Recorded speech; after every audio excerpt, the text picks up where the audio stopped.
Alors Nice, notre hôte aujourd'hui, tournée vers la mer, accueille les voix de toutes les rives de la Méditerranée et cette assemblée composée d'élus, d'experts, retenus parmi d'autres la question de la résilience climatique, de l'économie bleue et de la sécurité alimentaire. Ce sont là autant de défis que nous portons au quotidien, nous les élus des territoires, dit à plusieurs reprises, mais il faut le rappeler, toujours et encore un berceau de civilisation, un creuset culturel, un lieu vivant où s'entrecroisent et s'enrichissent mutuellement biodiversité et diversité culturelle.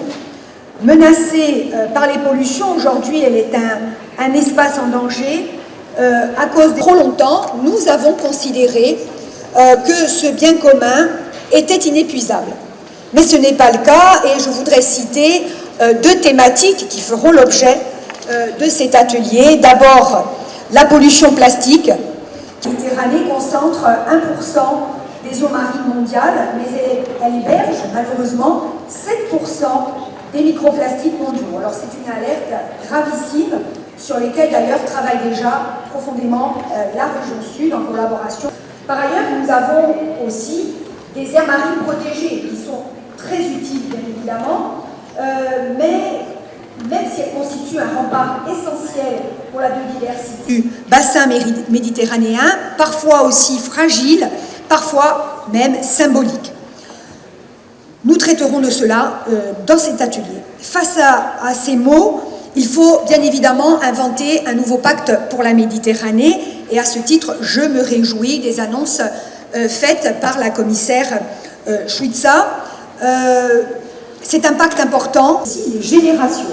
Deux mots, si vous le permettez, sur les îles, pour reprendre Fernand Braudel, qui n'a pas encore été cité ce matin, mais les îles en Méditerranée, lorsqu'on regarde les cartes du Moyen-Âge, ce sont des petits poissons posés comme ça, des bouts de terre, des confettis en Méditerranée, mais il n'y a pas de Méditerranée sans les îles. Elles subissent, ces îles, de manière aiguë, les effets du changement climatique et les pressions sur les écosystèmes marins. Elles sont aussi des vigies écologiques, de fabuleux laboratoires d'innovation et des terres de transition. La mer, pour nous, n'est pas accessoire. La mer, pour nous, c'est un corps de décision. Et ce que déverse une rive finit toujours par arriver de l'autre côté. C'est pourquoi cette journée de la Méditerranée est si importante. Elle nous oblige à penser ensemble, à agir ensemble, à construire ensemble des réponses communes. À Nice aujourd'hui, à Naples demain, les mêmes appels à l'action, les mêmes urgences, les mêmes espoirs. L'espoir de voir accélérer ces échanges aujourd'hui et la mise en œuvre surtout d'actions concrètes, partagées, ambitieuses. Il est temps donc de passer des discussions.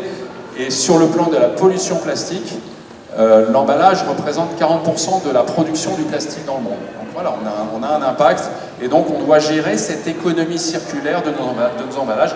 On est capable de le faire, on est au XXIe siècle, c'est tout à fait possible et c'est vrai que c'est... Présente donc la région de Nouakchott dont elle est présidente, donc là on est en Mauritanie. Madame la Présidente, merci d'être avec nous.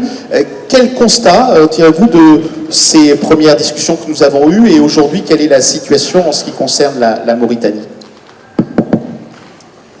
Merci beaucoup. Bismillah ar-Rahman ar-Rahim. Bon, je commençais d'abord, la Mauritanie est un pays assimilé. Donc ce n'est pas un pays qui a une frontière directe avec la Méditerranée. Donc dans notre jargon on l'appelle un pays assimilé. Mais c'est un pays côtier. Donc on a plus de 750 kilomètres de population de l'Afrique, de manière générale. Donc c'est dire combien cet environnement marin comme un pays. Toujours est-il qu'un certain nombre de mesures ont été prises, notamment l'interdiction des déchets plastiques depuis 2013 déjà. Donc on a compris très tôt, on a pris conscience très tôt du danger qui menace cet environnement. Non seulement l'interdiction de la production, l'interdiction de l'importation et de l'utilisation du plastique. Mais vous savez, ces mesures connaissent toujours des déperditions. On n'est pas... Notre PDR aussi, et nous avons d'autres outils, d'autres documents importants qui s'intéressent